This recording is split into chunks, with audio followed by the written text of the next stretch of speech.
Hello, I'm back. Hello. We're back. Can you guys see me? Can you hear me? Let me know you can hear me.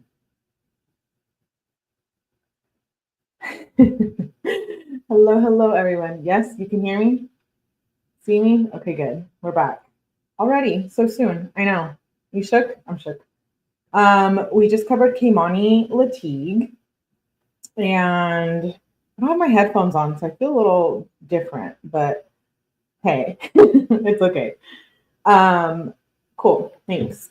Welcome. We just covered 𝐂𝐚𝐬𝐡𝐀𝐩𝐻, brutal case, so make sure you go back and watch that live. That was a dark one. Trigger warning, by the way. But now we're covering Bryan Kohberger. We're going to get back to the documents. I did a live about this a couple of nights ago. And we're not going in any specific order. There's a ton of documents. So I'm going to pull them up. We're going to read a few of them. They're not super long. There's some that are like 70 pages. So my goal is to get through all of those as well. But hello, hi, welcome. We're covering Bryan Kohberger. I am glad you guys are here. Hello. Let me say hello to everybody. Tipsy, hello. Whittle, hello. Laura, hello. Nikki, hello. Thanks for being here. Good to see you guys. Okay, we're going to start off by reading I don't know if you guys heard about it, but it was the crime scene scenario final that Bryan did. He typed this back in 2020 when he was in his, I'm not sure, his criminology class. I know this document just came out, and I know I read like a little bit of it, but I didn't read all of it. So I was hoping to get through all of it here tonight with y'all. Hello, Patty. Good to see you. We're back to Bryan Kohberger.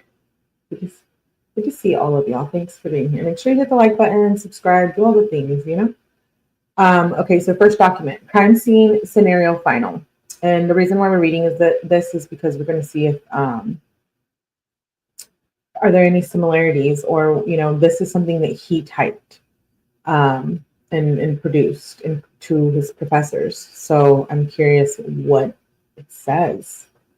I've not heard many, like I haven't heard any videos on like long crime about it or anything, so I'm excited to see what it's about.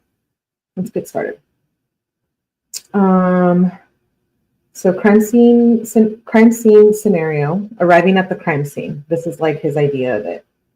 The first thing to be done is block off the crime scene in order to avoid crime scene contamination.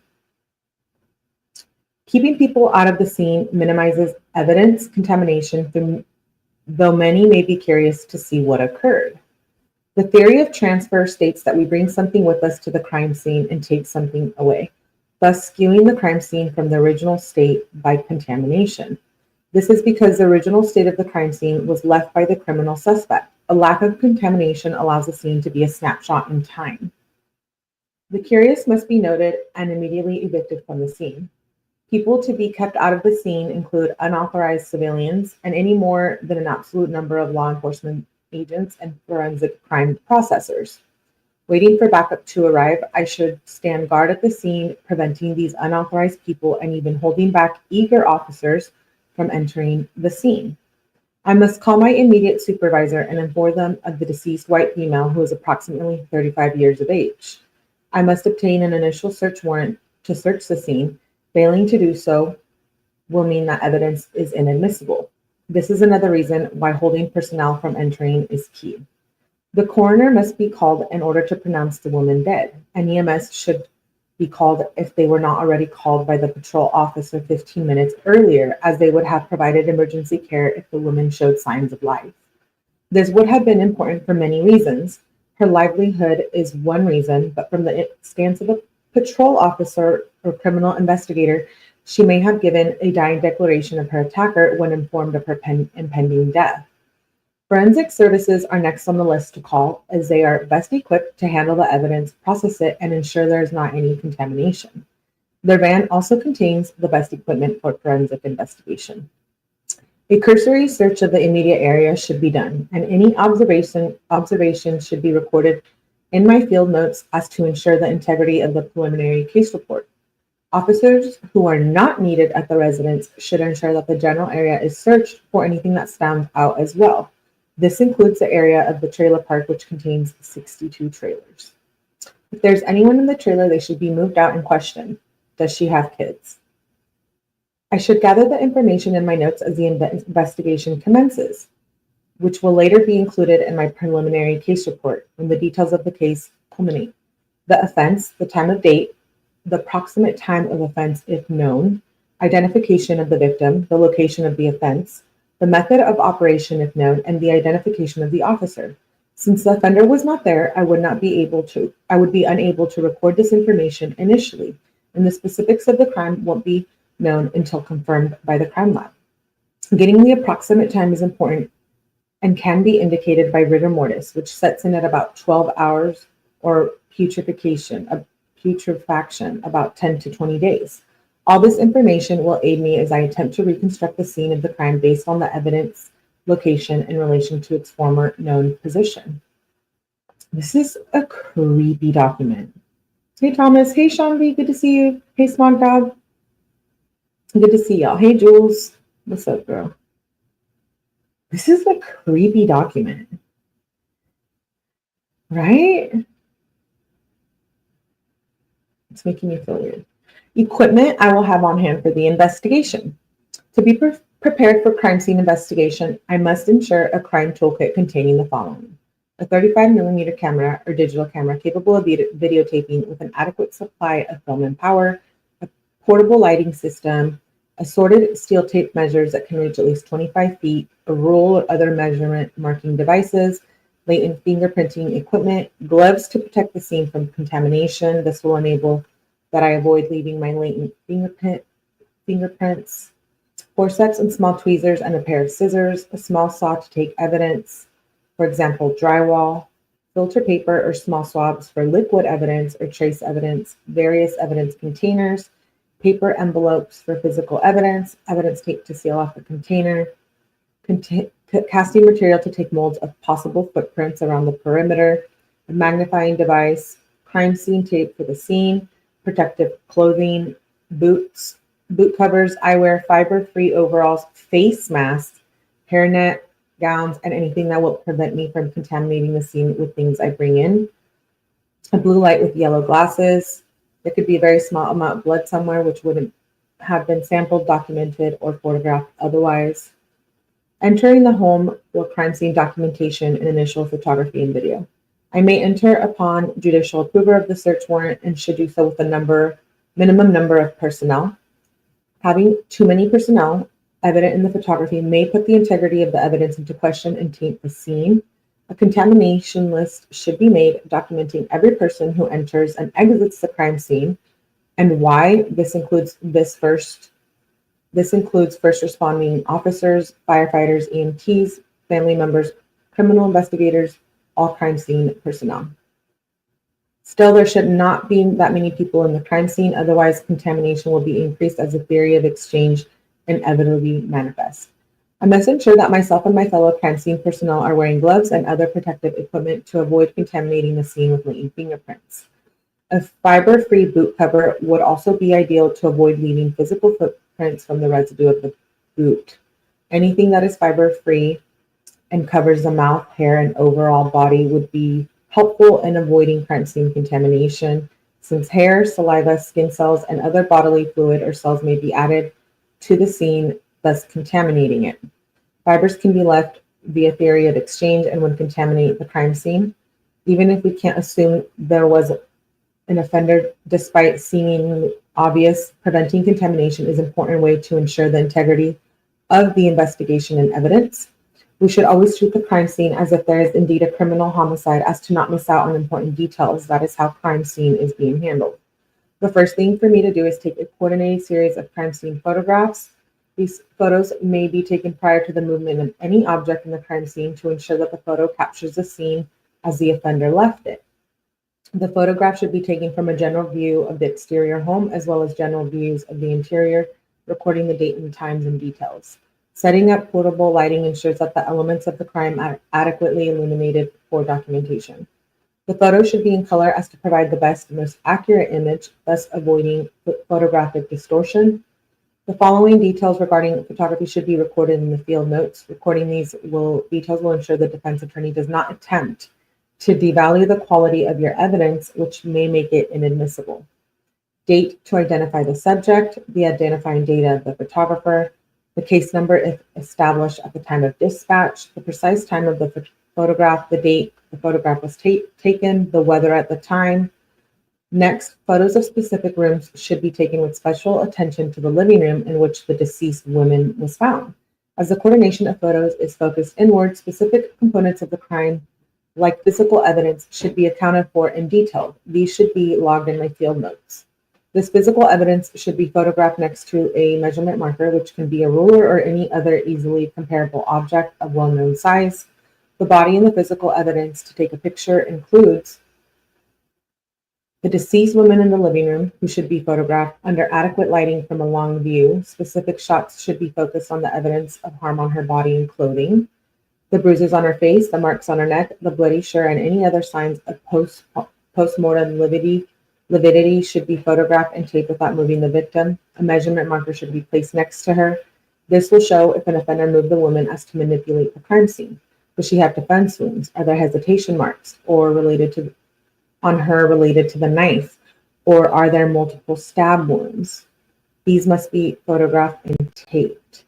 Wow, so he typed this crime scene scenario final, and the victim was stabbed to death in this, which is why it's an exhibit in the case. Wow. Hey, Zero, good to see you. Hey, Stubbs. And this is kind of wild. I had no idea that that's how she died in this article or document. 𝐂𝐚𝐬𝐿. Is a mark on her neck related to the hanger near her? The photographs make it sure that these items were indeed present at the crime scene. Most of these questions are speculated until absolutely confirmed by the forensic medical examiner, who can use scientific equations to determine the approximate time of death. This is a maxim that stands even when the scene seems to point to the obvious. The time of death is never entirely accurate, but the photographs can aid in this process as they capture phenomena such as rigor mortis or putrefaction when the woman was found. The knife should be photographed under the adequate light, and a marker should be placed next to the knife to give the best photographic representation of the evidence. The misshapen coat hanger should be photographed under adequate light, and a measurement marker should be placed next to the evidence. The appended furniture and children's furniture should be photographed firstly from a long view and then focused specifically on each piece of furniture under adequate lighting with a measurement marker. All of this should be well documented in the field notes on the photograph. Is there any sign of forced entry to home? This would be evident by broken glass from windows and pry marks on the doors or windows surrounding the house. This should be photographed, videotaped, and documented. If there's not forced entry, it may be suggested that the woman knew the killer.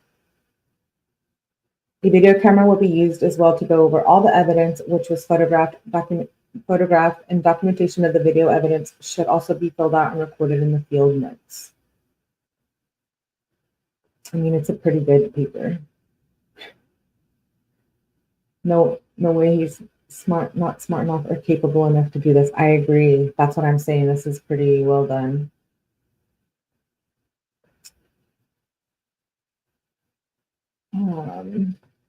I'm just reading what you guys are saying. Can I say hi, Zero? Hello. Thank you for being here. Hello. Did I see Holly in here too? Oh, no. Oh, yeah, I did. Hi, Holly. I'm like, am I seeing things? Good to see you, Holly, again. Thanks for being here. Okay, let's move on. The crime scene sketch. The crime scene sketch occurs after the scene was initially searched, photographed, and videotaped. The sketch is of great value in criminal court. The sketch should first be done in pencil to ensure that the sketch accurately portrays evidence and measurements pertaining to the crime scene. The final version will be done in non-perishable ink via pen. The physical evidence of the crime, which includes but is not limited to the knife, misshapen coat hanger furniture, as well as any other biological evidence like bodily material or fluids, should be drawn out in accurately measured proportions from each other and permanent objects in the crime scene sketch. The final search and confirmation by the forensic processing unit and investigator will determine whether this was all the physical evidence at the scene. New evidence can be added to the crime scene sketch when the measurements are taken. The distance from the permanent fixtures should be accurately recorded and depicted. The crime scene sketch should be measured by the criminal investigator and accurately display the proportions of the physical evidence. Any inaccurate portrayal of the location of evidence can influence the juror perception of the guilt or innocence of the suspect. While you do not need to be an artist, the responsibility of sketching should be taken with accuracy and a goal for a clear portrayal in mind. Though I can assign another officer to sketch it, I have decided to take this task on. The 25-foot steel measuring tape should be used to record these exact and accurately recorded measurements of the physical evidence and permanent objects in the house. Too much detail shouldn't be included in the sketch as to avoid confusion. Movable items unrelated to the crime scene convey details irrelevant to the crime and will be avoided. Extraneous details, including movable furniture, may cause issues if jurors recognize that items in the house were moved after the fact. This would be equivalent to crime scene contamination and may render evidence inadmissible. The living room should be sketched out with the deceased woman being drawn in proportion to the knife, coat hanger, furniture, and children's furniture, walls, and permanent objects in the house. Other rooms that are relevant should be included in the sketch. I have decided to use the rectangular coordination method with two right angles being outlined in the proportion to the physical evidence and permanent fixtures. A projection can be used to document biological trace evidence like blood stains or other physical evidence that imprinted on the walls. Bullet holes would be something that should be ruled out, and if the bullet holes are present, they should be documented on the third D exploded sketch before the drywall is removed via saw. Though it appears obvious that the knife was used in this crime, we do not know this for sure and should make sure to document everything and look for less apparent evidence. Even if there was an item introduced to the scene by an offender to throw off investigators, it is not the job of the criminal investigator processing the crime scene to jump to conclusions. The crime lab will be able to decipher with scientific certainty what is and is not in the original element of the crime. Staging is common. For example, the offender may have taken items from the house to make it look like burglary and turned robbery, which went wrong. The official crime report should include the accurate sketch with the following details: the name, the date, the evidence listing key, the case number of the investigation, and a compass arrow to give direction. I am choosing to draw it to scale where 1/4 inch equals 1 foot. The computer-aided design program, which uses laser lights and takes up 25,000 measurements per second in 3D, may be utilized if available. The most comprehensive crime scene using the strip search method. In order to collect evidence from the interior of the residence, I will assign roles to officers on the scene, briefing them to watch where they are stepping and not act impulsively or without great care. Hasty actions will lead to valuable evidence being trampled and lost. The strip search method is what I have decided on, as it allows for the interior of the crime scene to be searched from one end to the other with more than one officer or forensic processing unit. Walking from one end of the scene to the opposite end of the scene, I will then turn around and cover the ground to the right or to the left without stepping in the same spot twice. The room of the trailer should be searched in this method, with a special attention to the living room where the victim lies. Assigning a CSI or officer and myself to the section would allow that the scene is thoroughly checked. As I move from one end to the other, I will make sure that I shine my flashlight ahead of myself to ensure that I do not damage or carry away smaller pieces of physical evidence. If new pieces of physical evidence are uncovered, I will take note of it for documentation. Things such as footprints outside and inside should be prepared to be photographed and videotaped. I must photograph and videotape the new evidence, as well as log it with the following information and account for it in the crime scene sketch. As this is a serious crime, I have chosen that specialized crime scene personnel will assist me. All the information that is carefully recorded regarding the crime scene evidence aids the crime report. The location of evidence is very important, for it may give us the following information. He seems to be really, Augie seems to be, a professional and like evidence and stuff, right? This is wild. Good to see you, Augie. I'm glad you made it. The location of this evidence is important. Establishing the tracing or identification of the suspect, establishing the suspect's MO, confirming alibis or exposing lies, connecting suspects to the crime or eliminating suspects, the identification of contraband, stolen property, and other legal items, identifying the victims if they are not identified. For example, we can't assume the woman lives at the residence before confirming it. A dead body may not be initially tied to the residence. Providing investigative leads. For example, checking into the husband or boyfriend and the location of the children based on the crime scene evidence is warranted. Provided a statutory element of the offense. We're reading the crime scene scenario final that Bryan Kohberger produced in his class. The collection of items of evidence. Like the crime scene photography, larger items of physical evidence are taken first. This includes the disheveled furniture and children's furniture, cell phone and computer, the knife and coat hanger. The body will be taken later by a CSI with a coroner for custody to wait for analysis by a forensic medical examiner trained to perform the autopsy. The knife should be examined for latent fingerprints to be logged separately. Same with the coat hanger, doorknobs around the house, appended furniture, cell phone, and virtually any physical evidence big enough to grab. Crimes of passion are rooted in emotionality and impulsivity. If this is the case, we can likely count on there being latent fingerprints on the doorknob all over the knife and victim. Whoa. Smaller items of biological or trace evidence, such as hair and fibers from clothing, must be collected using metal forceps or tweezers. Fingerprints and footprints are class evidence to be taken with mold or fingerprinting kit. I should use a swab where applicable to collect fluids, skin cells, which contain DNA. The shirt likely contains not only the blood of the woman, but the blood of the possible offender.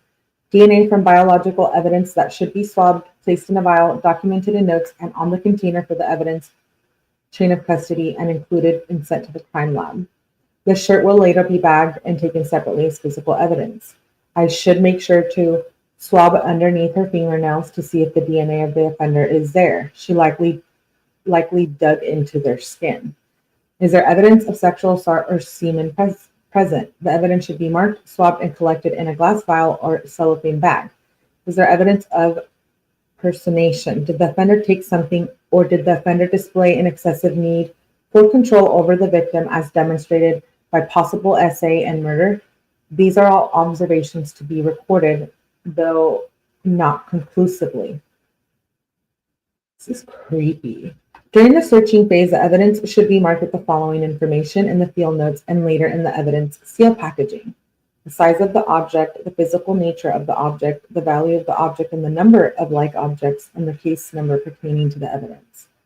The process should be done so many times as needed. It may occur up to 1,000 or more times. Packaging the evidence for the forensic lab. Each item I collect, including but not limited to the knife, coat hanger, and bloody clothing on the woman, must be packaged in the proper way for forensic lab analysis. The package must be sealed with a strong medium, such as strong tape. Item of clothing needed to be kept as is and not folded. I must keep evidence that was found in the container as it is and mark it. I must include a letter of transmittal to state what type of analysis must be done. Again, I must account for and log all the evidence into the chain of custody form. The woman must be removed by certified personnel and sealed and taken into custody by the coroner and sent to the forensic medical examiner for forensic autopsy. The crime scene will be surveyed if necessary, but the longer time it takes to do so, the more the chance the crime scene is contaminated. When mailed, I always send the evidence in registered mail envelopes. Evidence chain of custody and inventory receipts. The careful description of evidence, when and where the evidence was found, and who found it are all related to the evidence chain of custody. It all must be transported and placed in evidence locker. The knife, misshapen wire coat hanger, and any physical, biological, or trace evidence must be accounted for, bagged, and sealed, and then kept in the evidence locker. Her bloody clothing should be examined as well, but this would infer that she must be moved and have items of clothing removed. This is something the forensic crime scene processing unit should do. If she had a cell phone or computer nearby, this would be described, logged, and transported to the forensic lab. Did she communicate with anyone? Did this communication indicate a conflict? Did her husband or boyfriend contact her? Did anyone else contact her? This may help investigators look in the right direction if things turn out not to be so obvious again. We can't assume it was the husband or boyfriend just because there may have been a history of domestic violence or a PFA. Despite this being very common, also, she may have children's furniture for her nieces or nephews, so we can't assume that she had kids. When moved, all items have inventory receipts, which document the movement of chain of custody form. Outreach to other agencies. A lot of inquiries would occur concurrently with the crime scene investigation. Does she have kids? The county records should give us this information. If so, the welfare of the children should be ensured. Calls to the clerk office to see if there is a PFA on the husband or boyfriend should be made. The husband or boyfriend of the deceased woman should be contacted to establish an alibi. He needs to be immediately located and questioned. The kids should be located as soon as possible, and an Amber Alert should be set if they are not accounted for. Neighbors should be questioned to see if the father was around or if any suspicious person was present. Anyone who normally passes by the scene, such as a mailman, should be questioned and an alibi established. Where were the neighbors when this happened? Their alibis should be evident and supported. Did they notice anything unusual? Maybe the father was seen with the kids leaving the scene. The Amber Alert can be set based on the vehicle. Eyewitnesses and surveillance footage in a trailer park, surrounding area, drugstore, which oversees the trailer, or nearby gas station can give us information on the crime.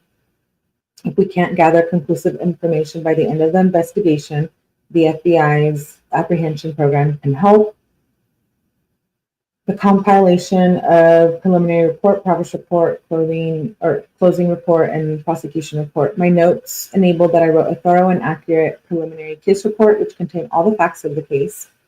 The closing report will be a culmination of all the facts and after investigation and lab analysis. The steps I have listed will ensure that the prosecution report and closing report reflect a proper investigative procedure. Finally, adding this information on the National Incident-Based Report System will allow the FBI's Uniform Crime Unit to give summative information of all applicable crimes to help officers, criminologists, etc. Hey, not my job. Good to see you. Hey, Mike. Okay, so yeah, that was pretty creepy. And it was pretty well written, I'm not going to lie. Good to see you guys. Not my job. Okay, let's move on to the next document. So I have quite a few. I really want to read the autism spectrum one. read that one next. Sorry, let me pull it up. This is, I guess, Bryan has autism all of a sudden. Is that true? Like he really has had autism this whole time?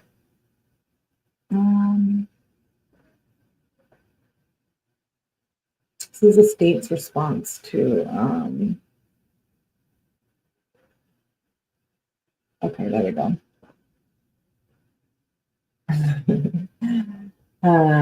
Okay, so this is the state's response to defendant's motion to strike the death penalty regarding autism spectrum disorder.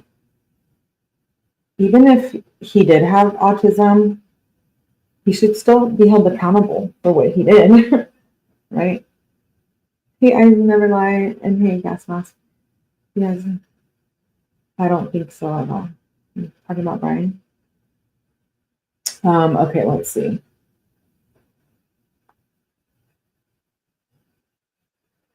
It says defendant argues, this is wild, autism. 𝐿𝐴𝐻 County prosecuting attorney responds to the defendant's motion to strike the death penalty on account of his alleged diagnosis of autism spectrum disorder. Defendant argues that it would violate the 8th Amendment's prohibition on cruel and unusual punishment to oppose a sentence of death because he has autism. His argument fails for multiple independent reasons. For starters, defendant's argument contradicts both the U.S. Supreme Court and Idaho Supreme Court precedent. The only mental disability that precludes imposition of the death penalty is intellectual disability. No other mental illness qualifies unless and until the U.S. Supreme Court or the Idaho Supreme Court holds differently. Even setting that flaw aside, defendant has failed to prove the requisite national consensus to support his claim. The critical part of that consensus is the actions of state legislators in addressing the punishment defendant now claims is prohibited under the 8th Amendment. Defendant cites the actions of only 2 states, Ohio and Kentucky. His citations are both insufficient and inaccurate. Finally, if 2 reasons to deny defendant's motion were not enough, defendant has not shown that the rationale underpinning Atkins applies to people with autism. All the concerns in Atkins trace back to intellectual disability, and a person with autism does not necessarily have intellectual disabilities.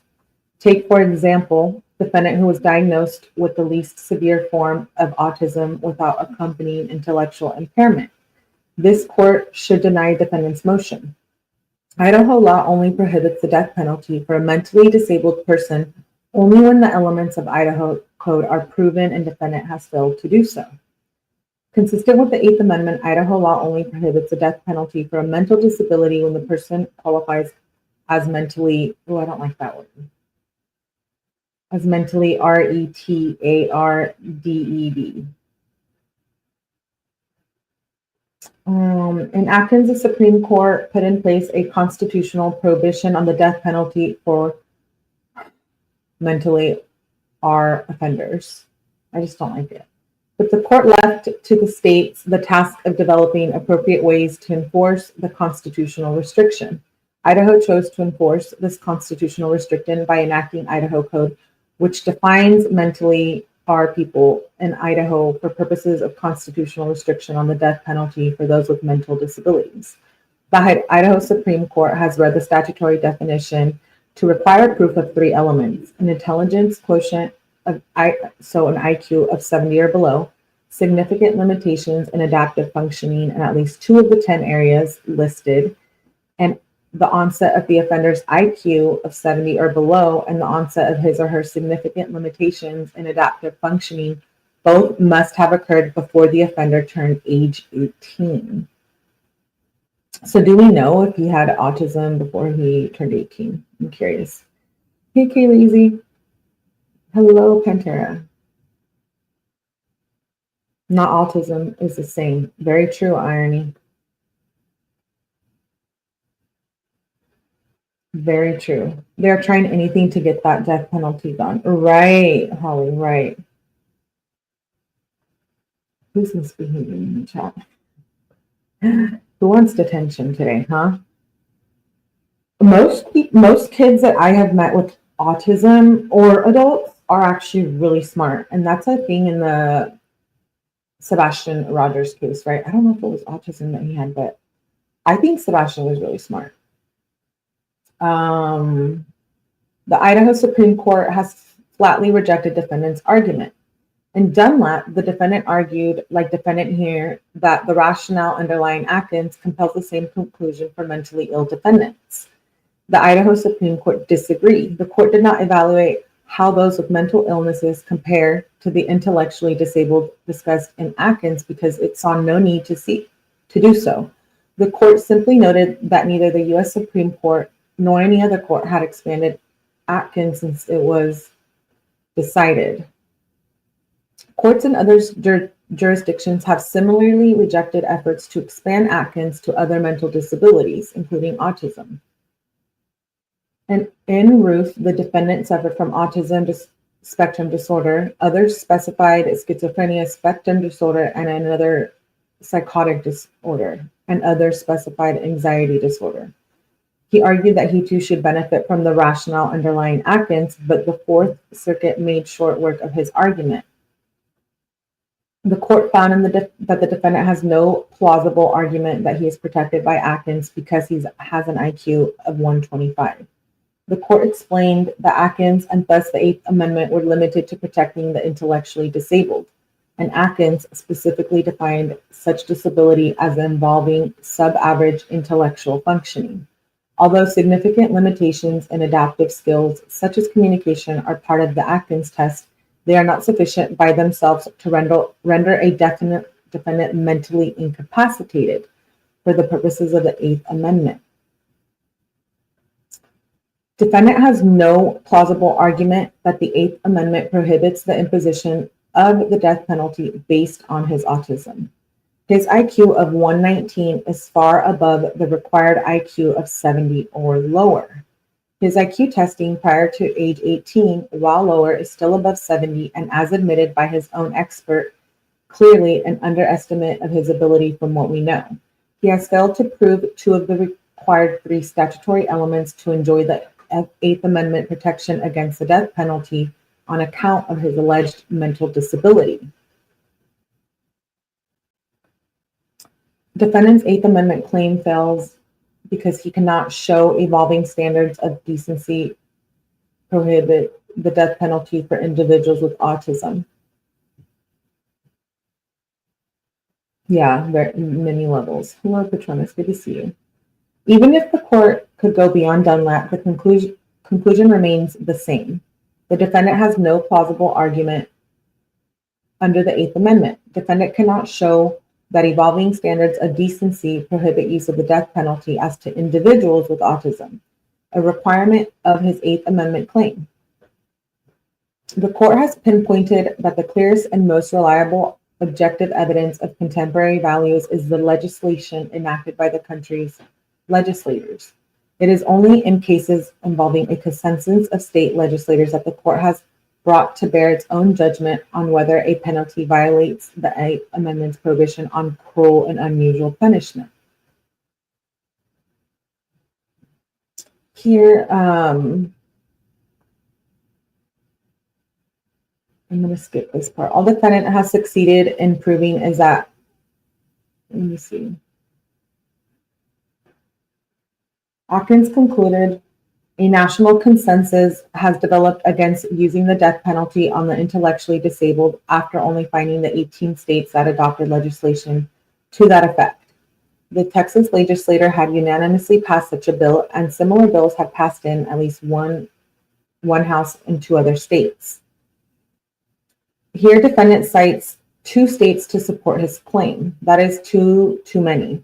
Ohio statute applies only to schizophrenia, schizoaffective disorder, bipolar disorder, and delusional disorder. Are they still talking about defendant's evolving standards argument goes downhill from here. He cites as proof that society has evolved to prohibit the use of the death penalty on individuals with autism. 3 appellate court decisions, 2 unpublished, all decided more than 15 years ago, and none involving the death penalty. Defendants also cite media reports regarding another death penalty case where the defendant had autism. None of these reports, however, call for or suggest anyone else has called for a categorical prohibition of the death penalty for individuals with autism. The defendant has failed to demonstrate any kind of consensus to support his claim that individuals with autism should be categorically precluded from receiving a sentence of death. Thus, he cannot establish such a sentence violates the 8th Amendment. Do you guys think that he should get the death penalty if he is autistic? Did they do like a test? I'm not sure of that part on this case. He has no social skills whatsoever. Yeah, I know. He's pretty like smart, but no social skills. I agree. Hey, Ashira, good to see you. We're just reading through Bryan Kohberger documents.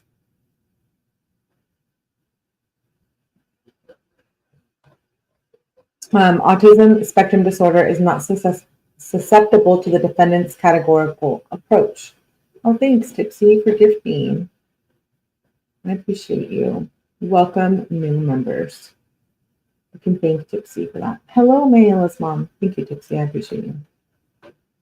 Good to see you.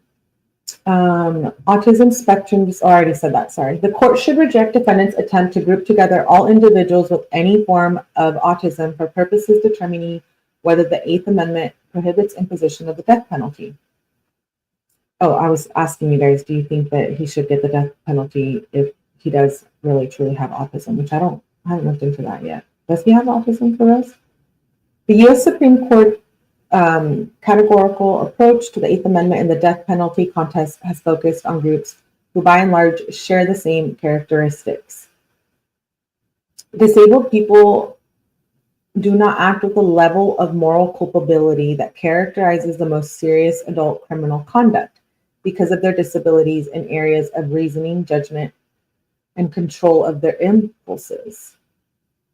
Unlike the intellectually disabled and minors, everyone with autism spectrum disorder does not by and large share the same relevant characteristics for purposes of the 8th Amendment. The term spectrum indicates that wide range of autistic symptoms and severity.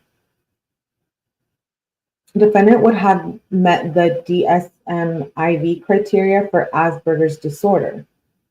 Asperger's disorder is a form of autism spectrum disorder, and even with that one subset of ASD, all individuals with Asperger's are different. One fluctuating co-occurring condition, for example, is accompanying intellectual disability. It used to be estimated that 70% of those with autism spectrum disorder have a degree of intellectual disability, but that estimation has changed to about 50%. Even if a categorical approach to ASD were appropriate, the 8th Amendment analysis wouldn't necessarily have to focus on those who have the least severe symptoms. This makes the specific facts of defendant's case ideal because of his diagnosis. He was diagnosed with autism spectrum disorder level 1 without accompanying intellectual or language impairment. This level 1 is the least severe of the 3 levels of ASD. So Bryan does have autism, level 1. I guess I answered my own question there. I didn't check in with you guys. I'm shook. I didn't know that. They do a mental evaluation. Well, normally if you try to plead insanity, they will do a mental evaluation. So having level 1 autism makes him insane? I don't think so, right? Yeah.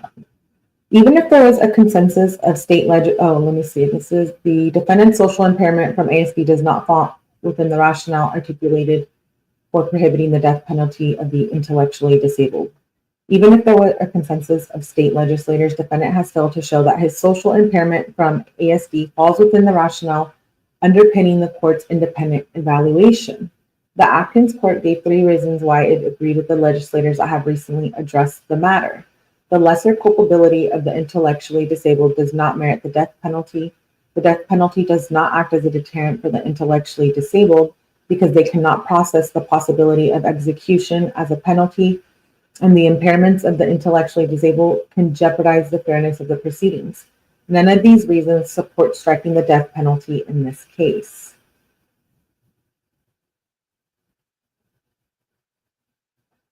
No exempt of the law is what they're trying to push, which is bull. I agree, Pantera. I agree. First, defendant has failed to show that his ASD would in any way make him less culpable for murder. The Atkins court found intellectually disabled less culpable because of powerful evidence of the large number of states prohibiting the execution of mentally persons. I just don't like that word. I'm sorry, guys. Defendant has no such evidence. The evidence defendant has offered on that front proves the opposite. Kentucky and Ohio found people with specific mental illnesses less morally culpable, but they did not include people with ASD. Nor do the specific factors discussed in Atkins support the defendant's argument.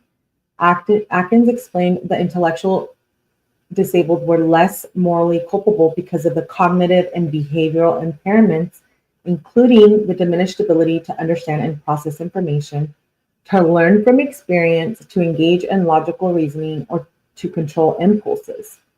Defendant's ASD does not result in cognitive impairments. He was diagnosed with autism spectrum disorder level 1 without accompanying intellectual or language impairment.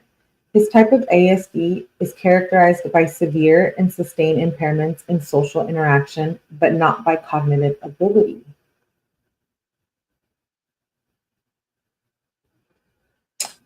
In social interaction.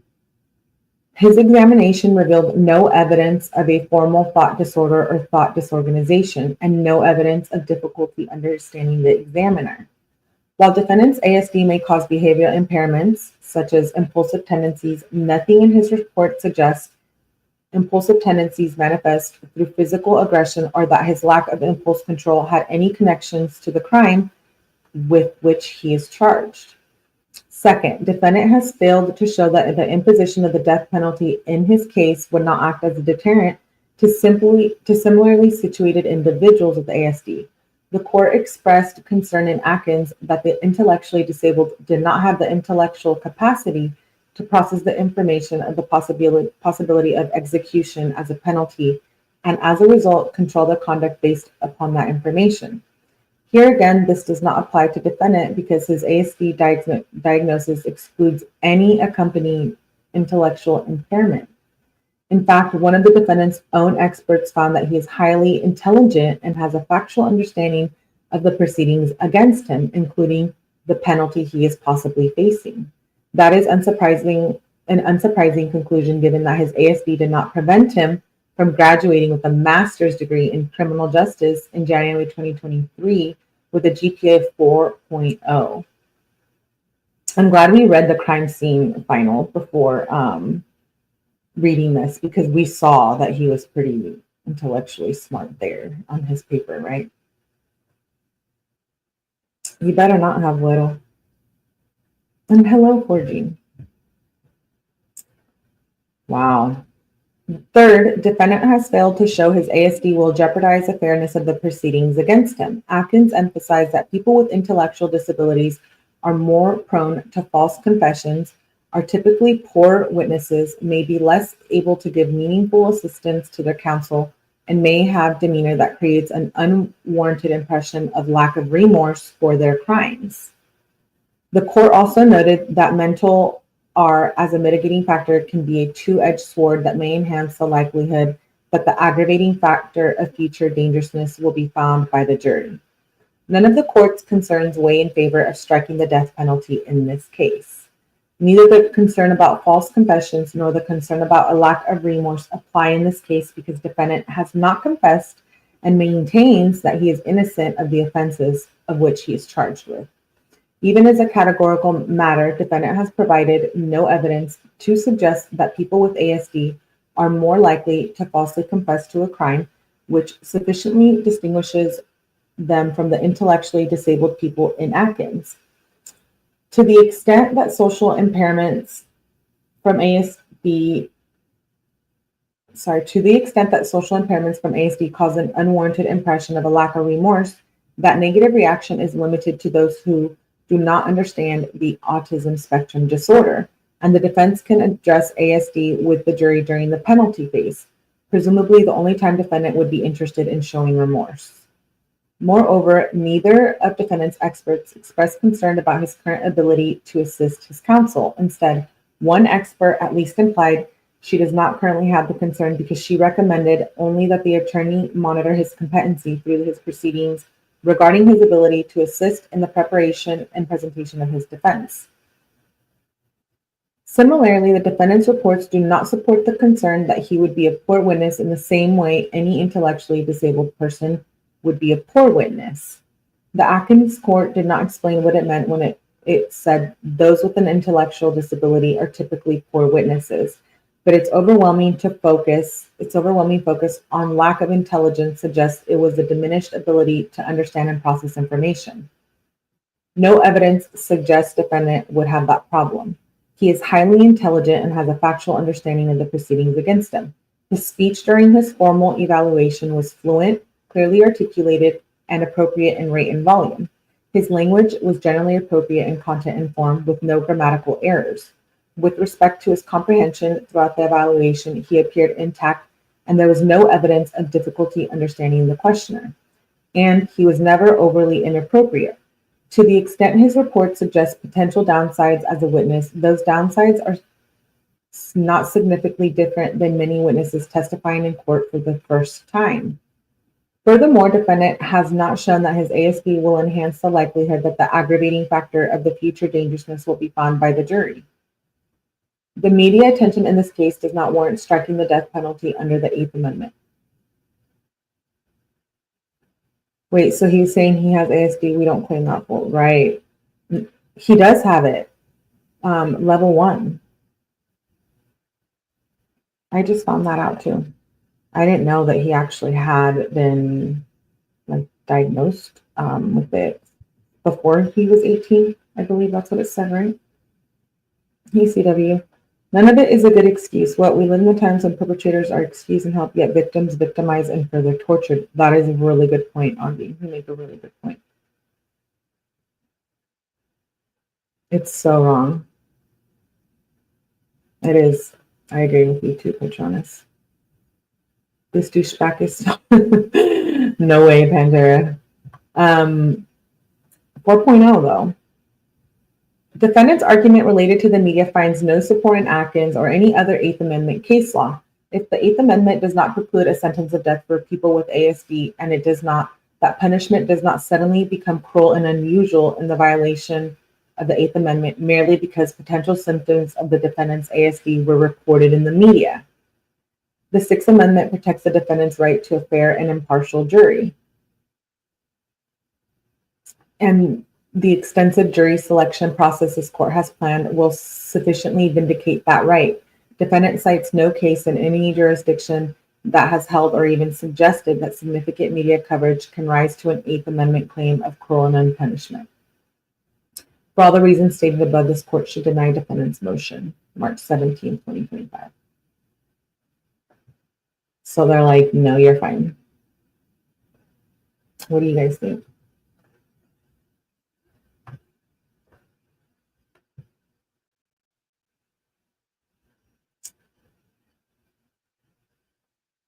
Forgive me, it's wrong to think like this, but we were taught to unalive people like this. With autism, you mean? Or what? I'm not familiar with that. Okay, let's move on to the next document. That was 317. I know I had one more bushy eyebrow one. It was the state's reply, and then let me see. I want to try to go and date by dates. Okay, here we go. Another 324 one.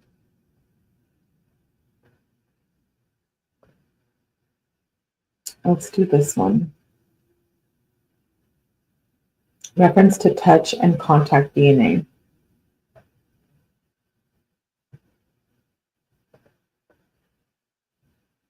Oh, not autism. Okay, I didn't think so. I must have missed something of what you said.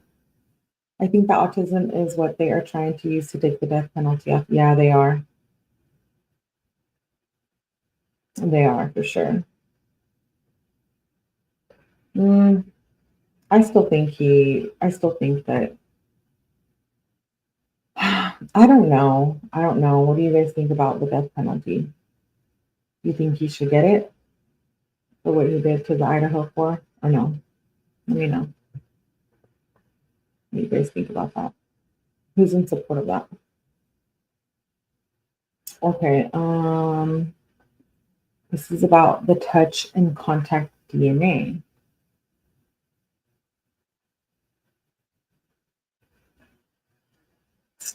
The state of Idaho, blah, blah, responds to, it's always like the same stuff at the beginning. Responds to the use of terms touch or contact DNA or opining on the means or mechanism by which DNA came to be present on the knife. This was filed on 3/17. How DNA came to be present on the knife sheath. This court should deny defendant's motion because Ms. Nolan's disclosures demonstrate she will not use the phrase touch DNA in a manner that will mislead the jury. Her opinions as to the DNA found on the knife sheath are admissible under the Idaho Rules of Evidence, and her opinions are proper with rebuttal testimony. Ms. Nolan's disclosure demonstrates that she will not use the phrase touch DNA in a manner that will mislead or confuse the jury.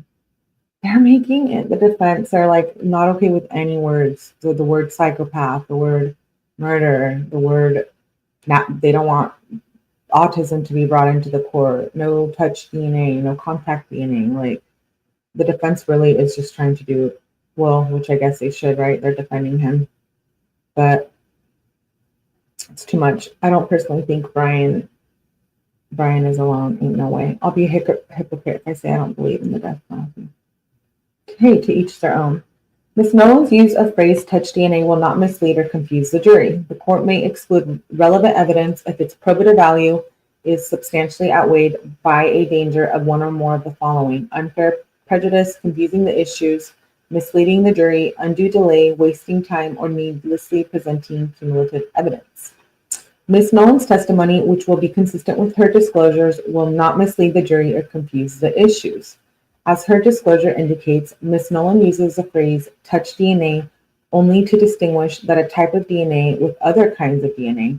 DNA may be present on an item in the form of biological materials such as blood, semen, saliva, or may be left on an item when it is worn or handled, which is touch or transferred DNA.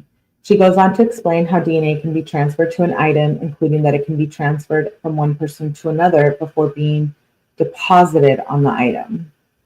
DNA can be deposited or transferred to an item through transfer of bodily fluids to an item, wearing an item, and or handling an item. Primarily or direct transfers refer to DNA transferring directly between individuals or between an individual and an object. Indirect or secondary transfer refers to the transfer of DNA from one person or object to another person or object through an intermediary. Where are they going with this? She then describes at length various that can affect primary and secondary transfer, including the shedder status of the individual. Given Ms. Nolan's explanation of primary and secondary transfer, no reasonable juror would be misled by her use of the phrase touch DNA to mean defendant necessarily made physical contact with the knife sheath. I know it was like, I know some people were saying that maybe, like other people touched him and everybody was partying and he was in the house and maybe the real person touched the knife sheath because they had touched Bryan or something, prior to. I don't necessarily believe that, but I think if his DNA is on there, his DNA is on there. But I do think it's a little odd that there was no DNA other than on the sheath. I think that's really wild considering the nature of brutality in this case. How 4 people had their throats slit and there was blood like gushing down the walls on the outside and on the inside. So I'm just kind of shocked that, and gloves, I guess, yeah, you had gloves, but like not even one hair. You know how the Karen Reed trial, they have like the one hair that survived the blizzard? It's like there was not even one hair here, like nothing, which I do think is very odd. He was really that good, eh? Ethan was bigger than Bryan, not saying Ethan couldn't lose, but they fought for their life, 4 people against 1, and who was first girl upstairs or 𝐁𝐿EE room, right? But Bryan had the advantage of surprise and was armed, fully awake and sober, so you can see how he could have been alone. True, Holly. Skin flakes, hair, saliva are all, yeah. Bumped into it's doubtful that she is belt carry only, so it's worn on the hip. Gloves were worn, and there was a glove found in the back of Bryan's closet. Right. Surprised maybe they had been home and ordered food. And fighting Xana so hard, how was there nothing else? I agree, Patronus. I agree. It's just wild. 4 people. Let's move on. Ms. Nolan's use of the phrase touch DNA is not unique, but common with the field. Most tellingly, defendant's own DNA expert plans to use the phrase touch DNA in reference to the DNA on the knife sheath. No blood, hair, or DNA from him was found on any of the crime scene evidence. Experts in other cases also use the phrase touch DNA in the same way, and the scientific literature is replete with references to touch DNA. Defendant seems to suggest that Ms. Nolan should use the phrase trace DNA instead of touch DNA. However, as Ms. Nolan explains in her affidavit, she does not use the phrase trace DNA because it implies there was only a trace amount of DNA found. Using that term in this case would itself be misleading to the jury because a trace of DNA is not what was detected on the item. I agree with that. And why is Bryan like trying to tell her what word to use? Like, see what I mean? He thinks he's that smart because he is pretty smart. But I'm shook. Ms. Nolan's opinions as to the likelihood of how defendant's DNA came to be on the knife sheath is proper expert testimony. That moment that someone intruded in one of these rooms and they started screaming, it should have alerted the rest of the house unless 2 people were involved. I mean, everybody was super drunk, right? Like blacked out drunk. They all woke up drunk the next morning. Ms. Nolan's opinion is admissible as expert testimony. A witness who is qualified as an expert by knowledge, skill, and experience, training, or education may testify in the form of an opinion or otherwise if the expert's scientific, technical, or other specialized knowledge will help the trier of fact to understand the evidence or to determine a fact and issue. The function of the expert is to provide testimony on any subjects that are beyond the common sense experience and educating of the average juror. Courts should not overly restrict expert testimony that assists the jury. As Ms. Nolan's disclosure indicates, she will assist the jury by helping them understand concepts related to DNA that fall outside the common sense or experience of the average juror. Specifically, Ms. Nolan will explain primary and secondary transfer of DNA and factors that may affect primary and secondary transfers of DNA. No average juror would understand these concepts without the type of training and experience Ms. Nolan has. Ms. Nolan will also opine that the amount of DNA found on the sheath and the fact that it came from a single source make it more likely the DNA arrived on the knife sheath because of the primary transfer rather than the secondary transfer. Wait. Ms. Nolan will also opine that the amount of DNA found on the sheath and the fact that it came from a single source makes it more likely the DNA arrived on the knife sheath because of the primary transfer rather than the secondary transfer. That too will assist the jury because a non-expert possessing those same facts would have difficulty interpreting their significance clearly.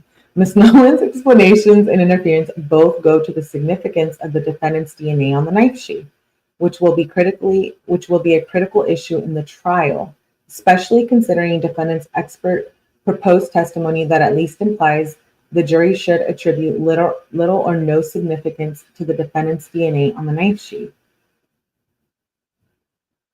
It's important. Defendant argues that Ms. Nolan's opinion is inadmissible because she cannot conclusively offer an answer to the question of when and how. But that's often the case with proper expert testimony. In the case Hall, a woman was found dead floating in a river. An autopsy determined her cause of death was strangulation. At trial, the state called an expert, the forensic pathologist who conducted the autopsy. Although he could not be sure, the forensic pathologist was allowed to give his opinion on how the victim was tied just after death, using photos showing a reenactment of the body as it postulated to have been hogtied either before or soon after the victim's death. What case is that? I didn't look into that. The Idaho Supreme Court held the district court properly admitted expert testimony that hogtied positioning was the most likely. The court explained that the expert's opinions regarding how the victim was tied was not based upon mere speculation or possibilities, but was based upon the lividity patterns observed on the body. The court also observed the pathologist admitted the limitations of his opinion. Ms. Nolan's opinion that the DNA on the knife sheath is more likely the result of a direct transfer than from secondary transfer is admissible for the same reasons the court approved the admission of the pathology's most likely testimony in Hall.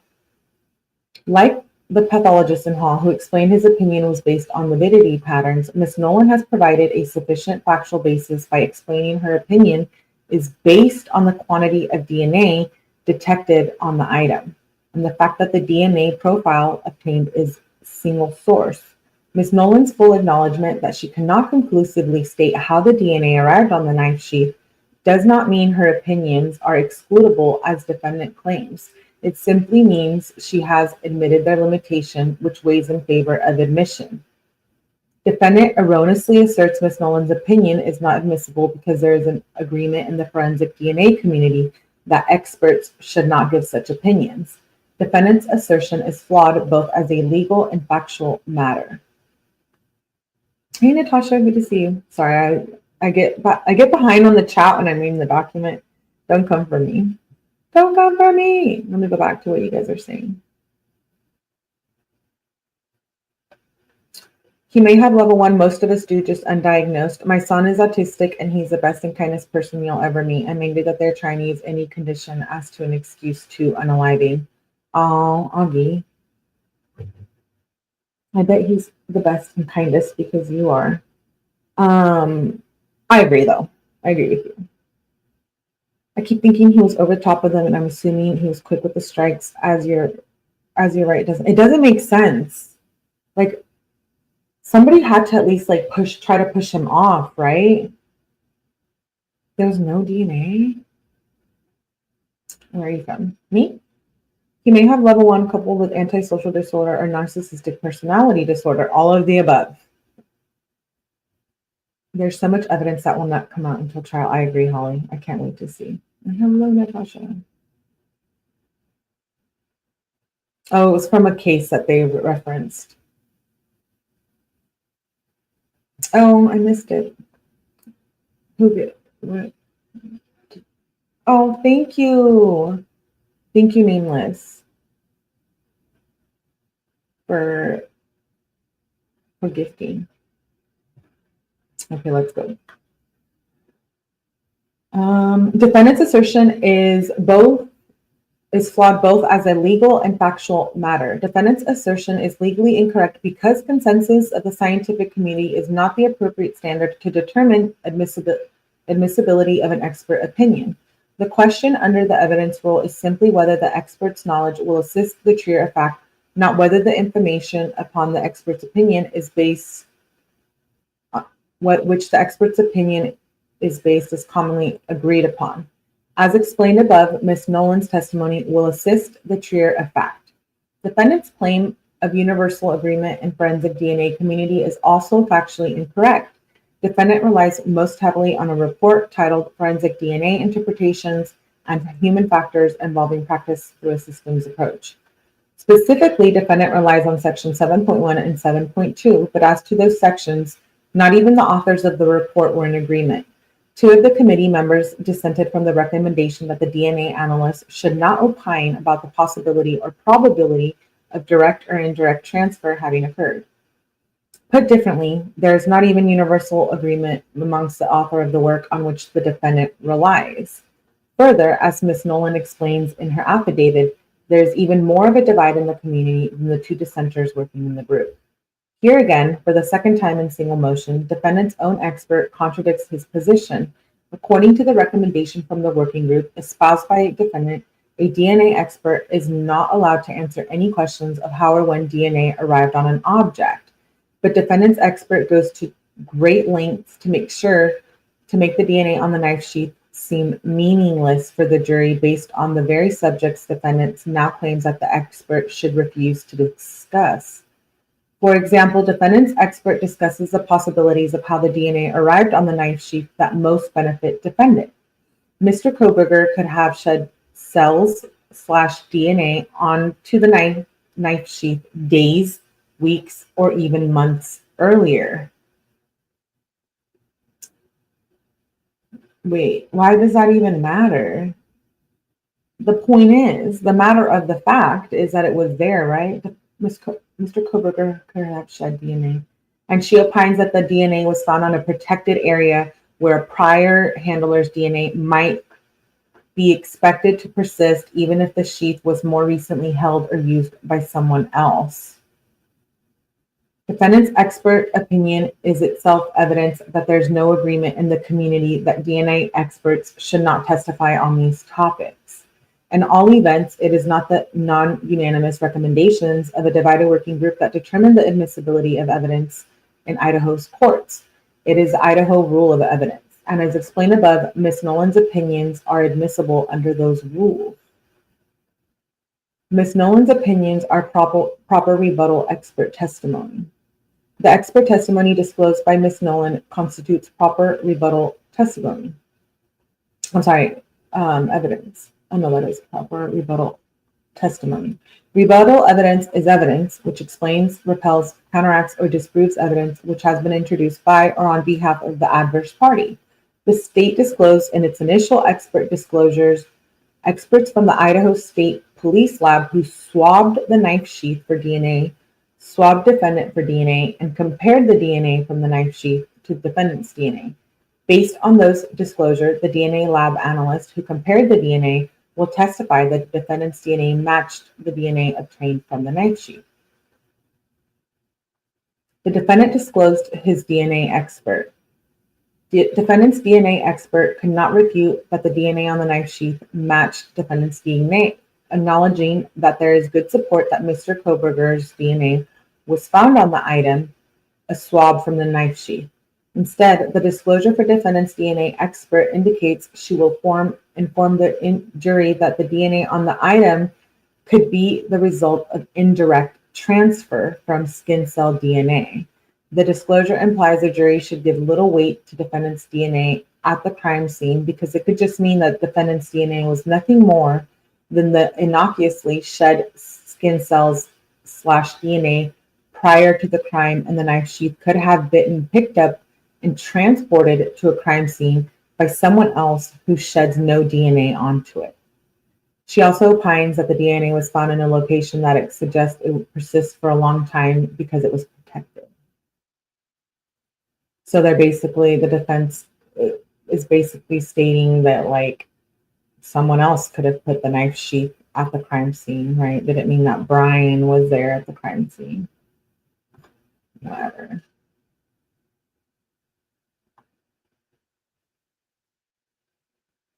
I'm catching up on the comments. Here, if you pick your number, you're on under unless you can't say, oh yeah.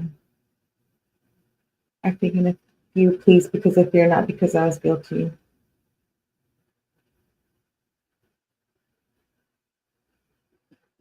Ms. Nolan's rebuttal disclosure explains and counteracts the disclosure of the defendant's DNA expert.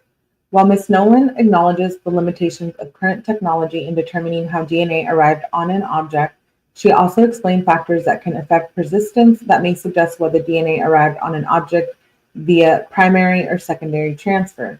Ultimately, she concludes that it is more likely defendant's DNA on the knife sheath arrived via primary transfer, which means contrary to the defendant's expert opinion, the DNA on the knife sheath has more significance than the source being defendant. This is textbook rebuttal testimony. Defendant claims without citation to any authority that Ms. Nolan's testimony should be excluded as improper rebuttal evidence because it appears to be the state's theory of the case. But the mere fact of the testimony might have well been presented during a party's case in chief does not by itself make it admissible for rebuttal.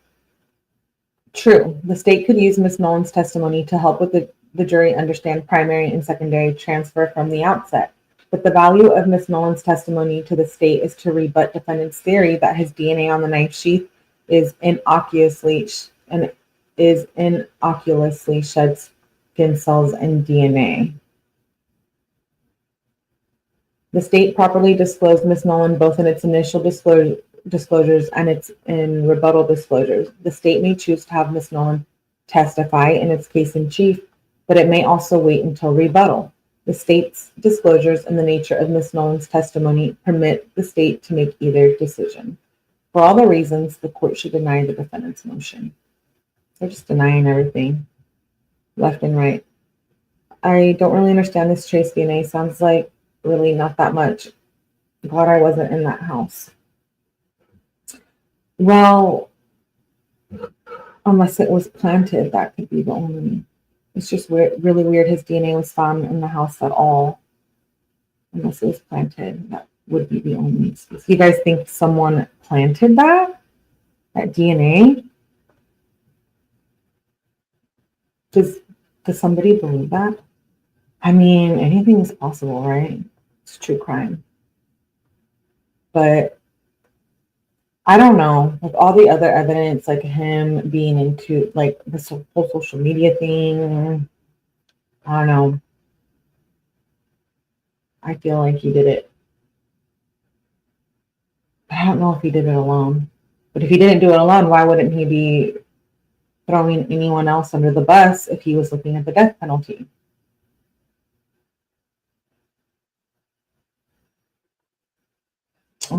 I wanted to read one more, and it was like a follow-up from the eyebrows one that we did. I can't remember if we already read this one. I should write them down. I believe we did. They're giving out everyone's DNA. Who is? I always thought his dad was involved.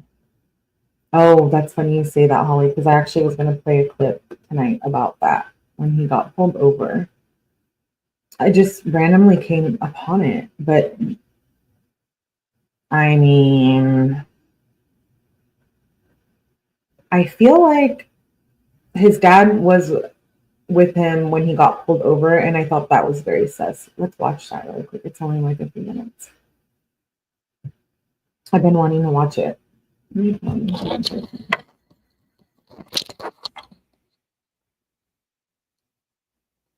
pull it up. Yeah, I've never done that 23andMe stuff.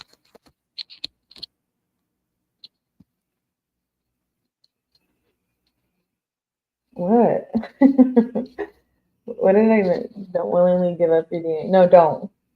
They just have that one piece of evidence. They should have a lot more. I know. One of the victims, like nobody pushed him, touched him, like there was nothing under their nails, anything.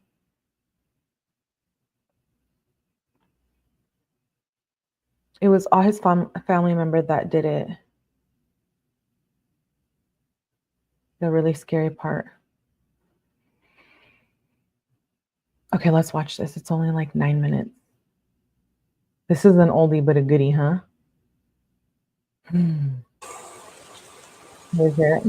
Hello, I am Officer 𝐿𝐸E. Stops being audio and video recorded. I think you know why I stopped you. You ran the red light. What actually happened was I was stuck in the middle of the intersection. Yeah, so I was behind you the whole time. Yeah. Yeah. So technically, you're not supposed to enter the intersection at all for that reason, because if the light turns red, then you're stuck in the intersection, and then you run the red light. So that's the reason I stopped you. Do you have your license on you? Yep. Johnson, that street?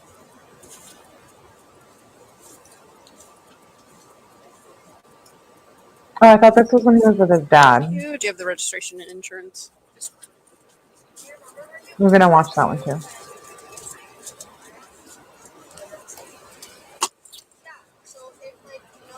Let me just get this for you out. You what? I'm just gonna get this out for you. Okay.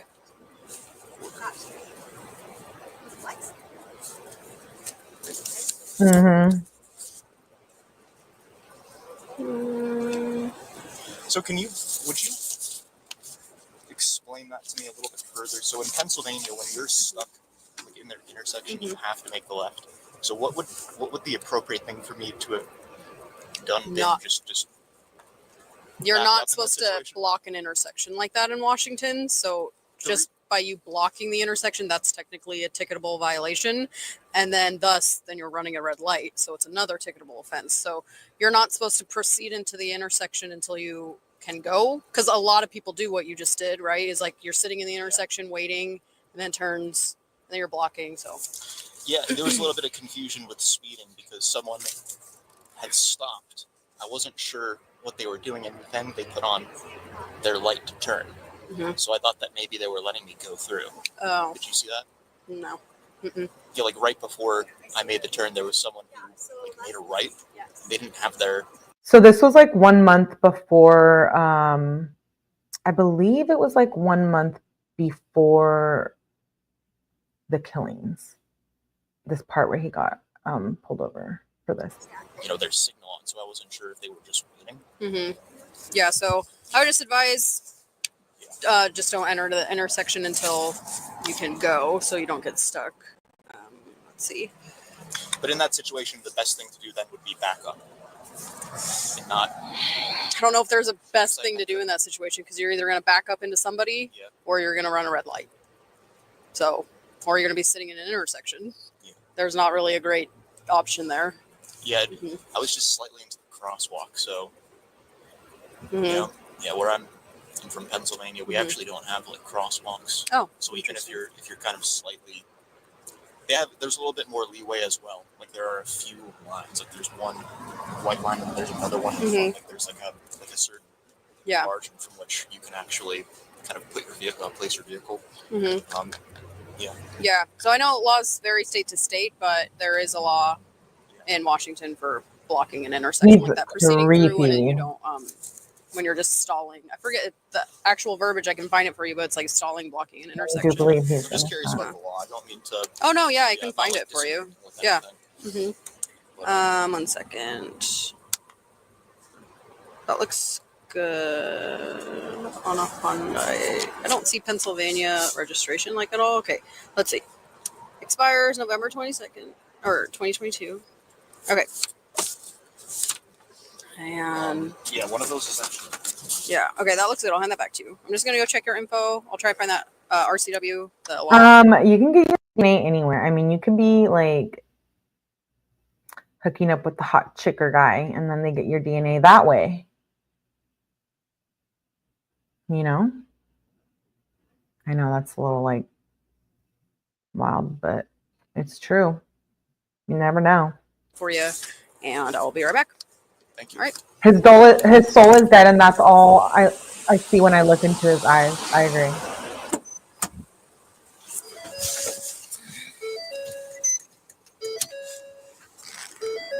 Yeah, his eyes. Darkness. Sierra 331, code 4 driver. Go ahead. Last of Kohberger, King, Ocean, Henry, Boy, Edward, Robert, George, Edward, Robert, first of Bryan, Boy. Yes, SK says, I don't know, it's just not what I expect to take on. He's not what I expect to take on 4 people with just a knife like he did. Did he stand in the hallways and watch them? It's just weird. I know. Yeah, 4 people. Robert Young, Adam Nora, Middle C. Charles, date of birth 112194, Mount Washington.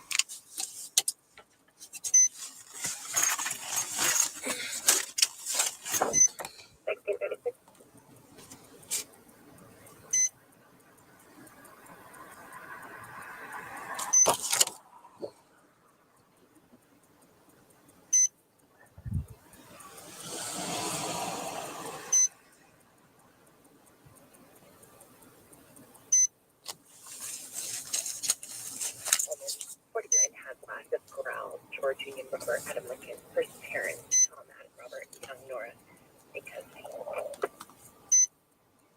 1637.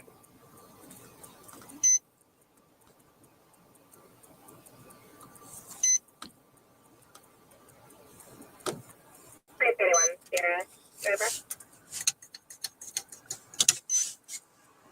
Go ahead.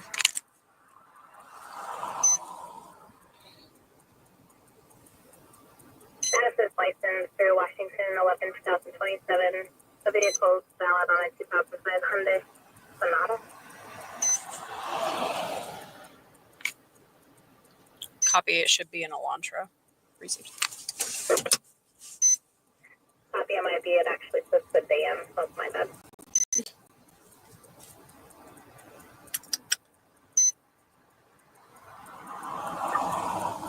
Sierra 334 stopping. 334. 568889. I want to go back to, I'm going to fast forward to the, when she goes back to Bryan.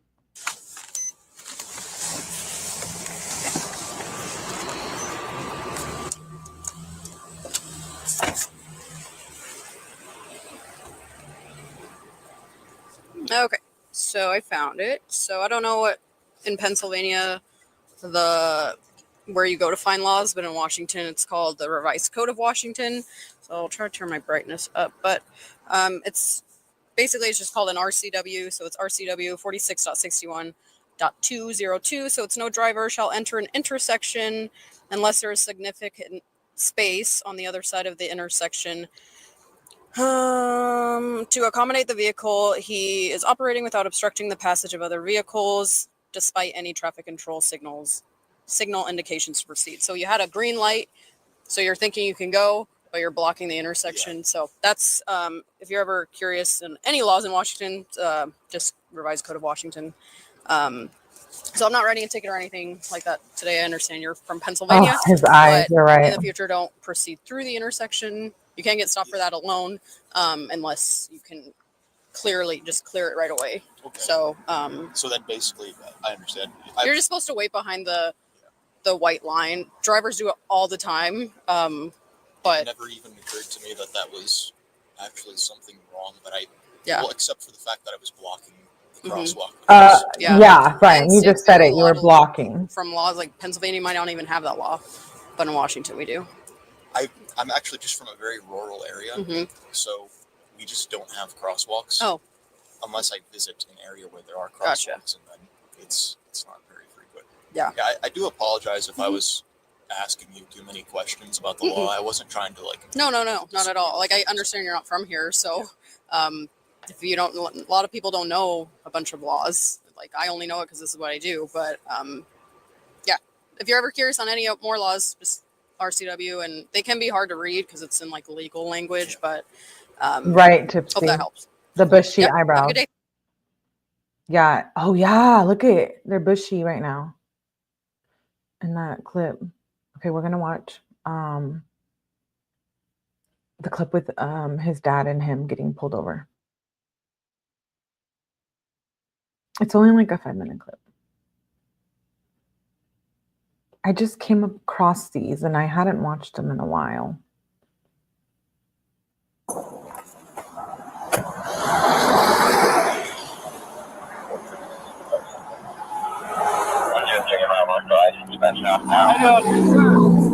To state, please get your license and registration.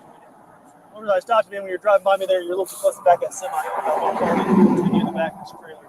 On that one car, you're 10 miles an hour. A dirty car. 60 or 70 miles an hour. About 6 or 7 cars.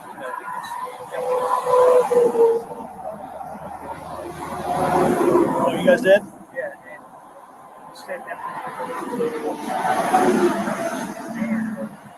So.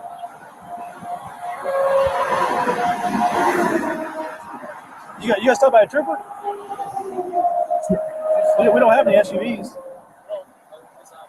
It was a county guy. Was it like a black SUV? Yeah. Okay. All right. You thought you guys were following too closely?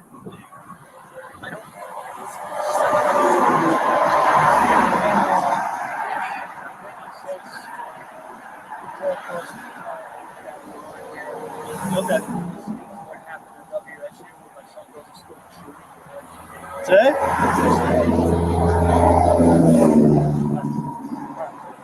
not going to give you guys another ticket or warning if you just got stopped. Just make sure you give yourself plenty of room, okay? So like I said, it's all about how fast you're going, okay? So if you're going 10 miles an hour, you only need one car. Or if you're going, so the speed limit here is 7. Oh, I didn't know it If was you're so going small. 7 miles an hour, you need 7 car miles. Yeah. That's the easy way to explain it. Yeah. Okay. It's really, it's if you're in the B&B man, it says 2 to 3 seconds. All right. You guys have a safe trip. Where y'all heading? Thank you so much. Where y'all heading to? Wait, I thought we got to see his face in this. That car is super dirty. Where we're at? Yeah, it's a long haul. You guys scared of airplanes?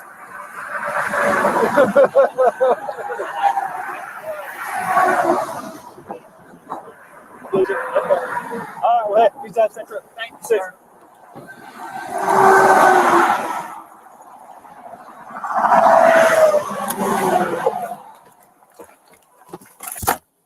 That was it? He just lets them go?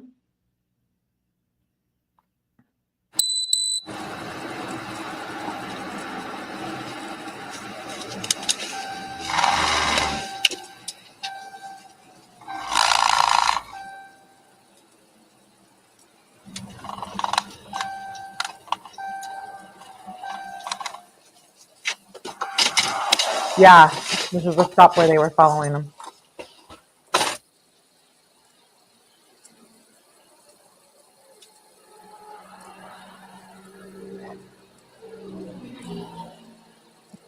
Again.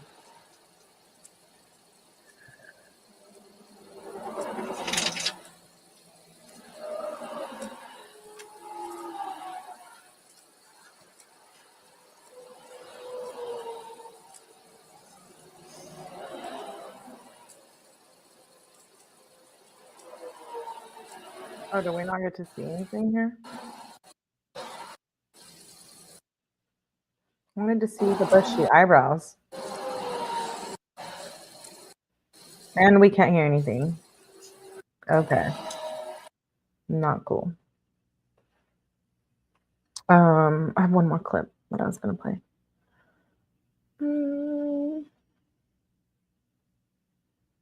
Okay, it's just a 5-minute clip.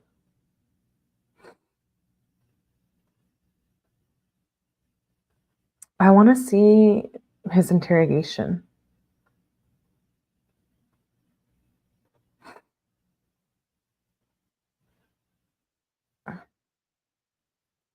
Oh, do you guys hear that?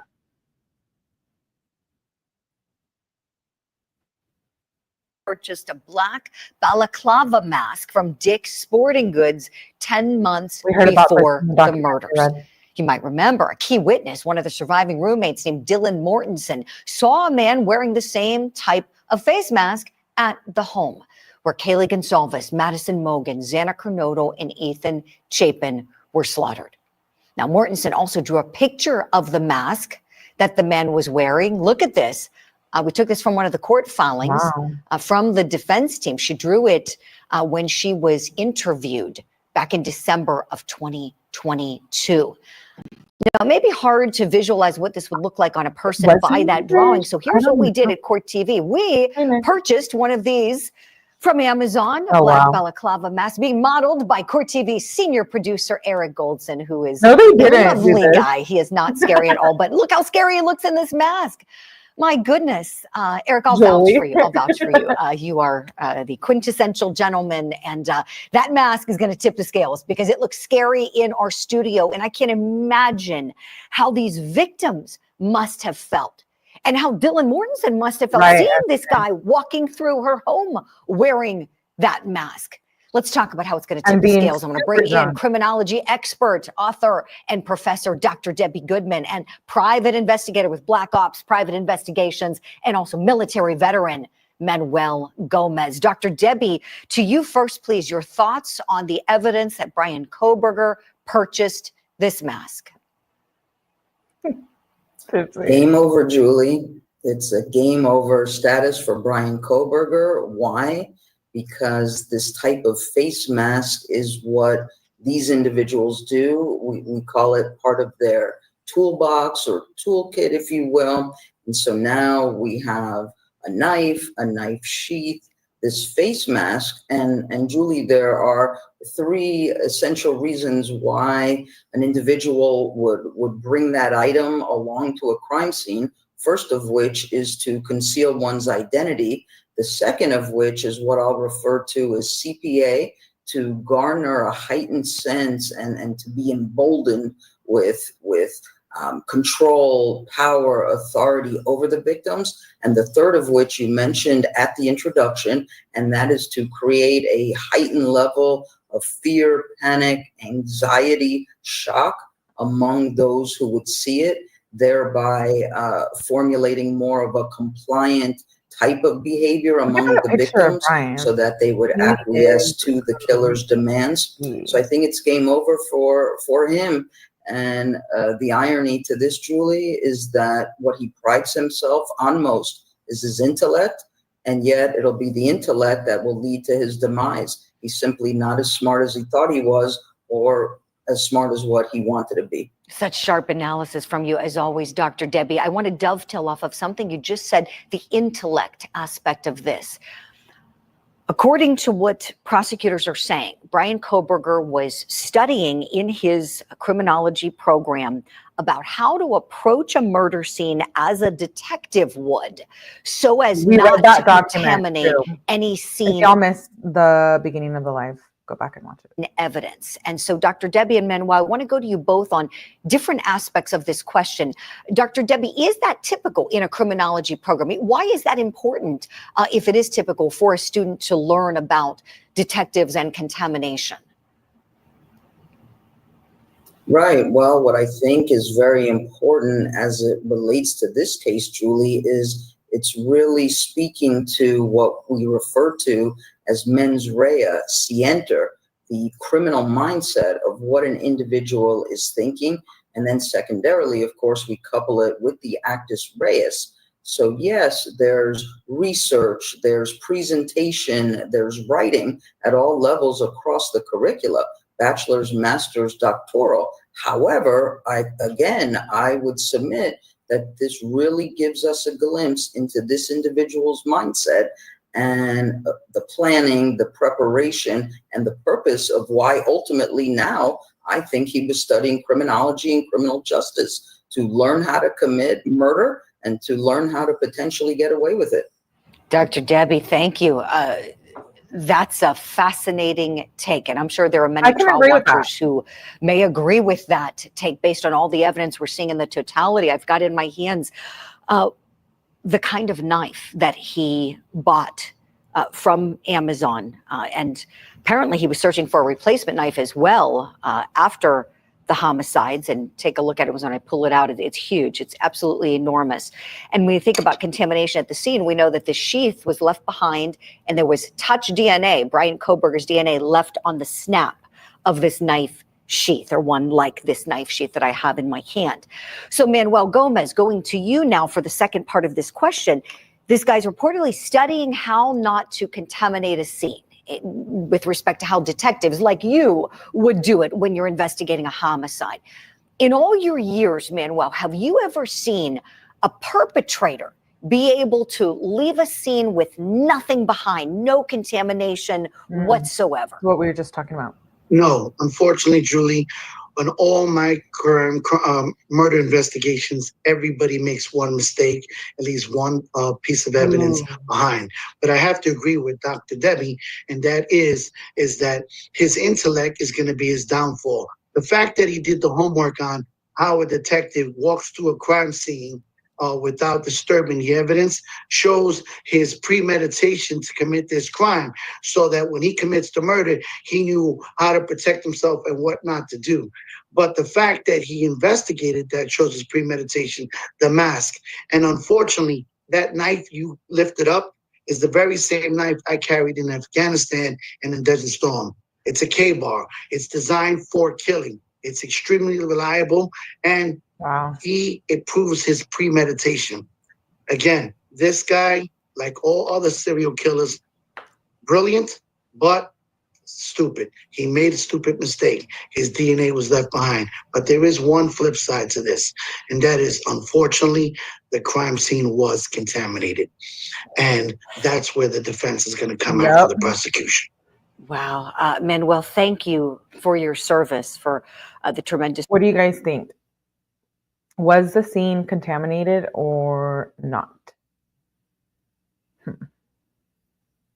I don't know. Let me know what you guys think. And will that get him off? Or at least the death penalty removed? I think he was not so brilliant. We'll see. We'll see. We have more documents to read. There's so many documents in this case. Yes, 100% it was contaminated, Holly. Will it? This case is so controversial and it's so out there in the media. I feel like anyone who's a juror probably has heard about it, right? Yes, by DM and others for 8 hours. I know. I know.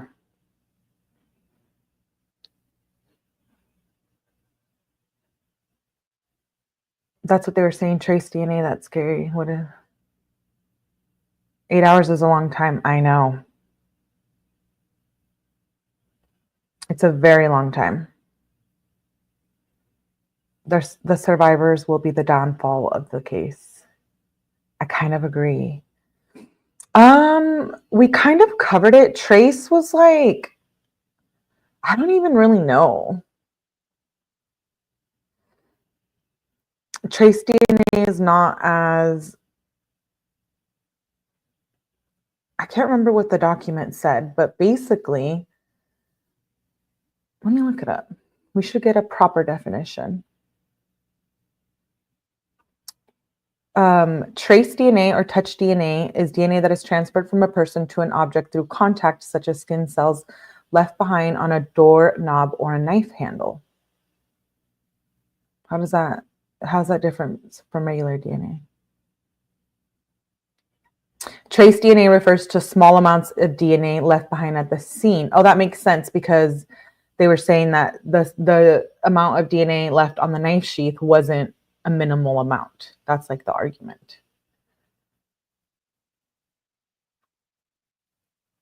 Yeah, Holly just said it too.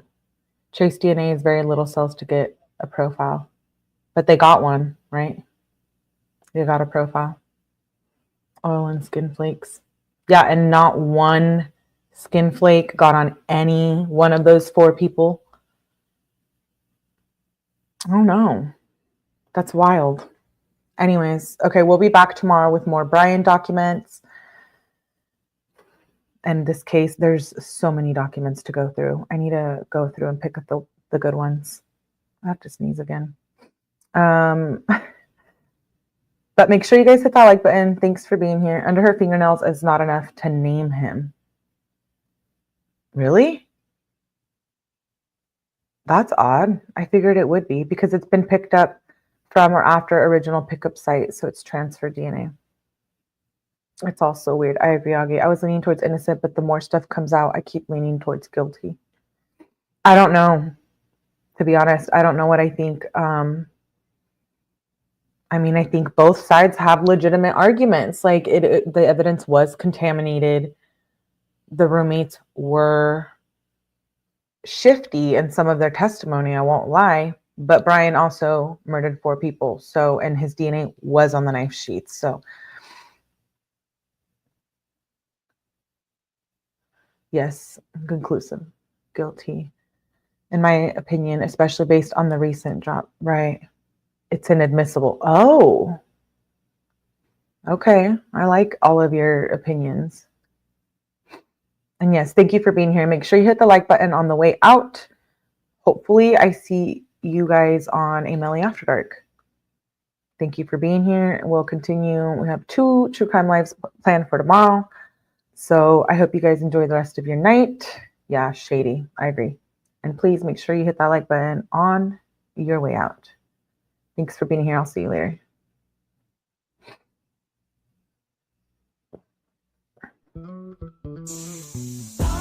Sun in the Kelly sun,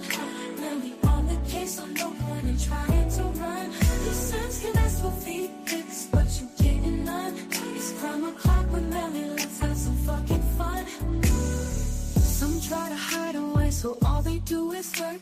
But nobody can hide when she gets a hold of that paperwork.